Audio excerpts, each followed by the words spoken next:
Naku, may nagmine pa nga, kaya natawa na lang ako, hahaha. Tapos akala ko nagbibiro lang si Son dito kasi sinabi niya na can I be your Romeo, ang social diba, hahaha. English pa nga at habol daw kami sa February 14 kaya natawa na naman ako.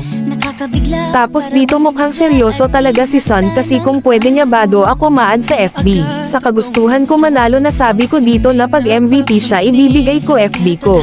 Tapos ang cute ng reaction ng dalawa dito, si Sisi at si Son.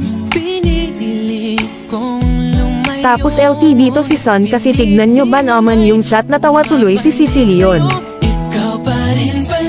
So ayun, naawa ako kay Son dito at ayaw ko din paasahin kaya inamin ko na sa kanya na may BF na ako. Kaya pati si Sicilion tuwang-tuwa, hahaha.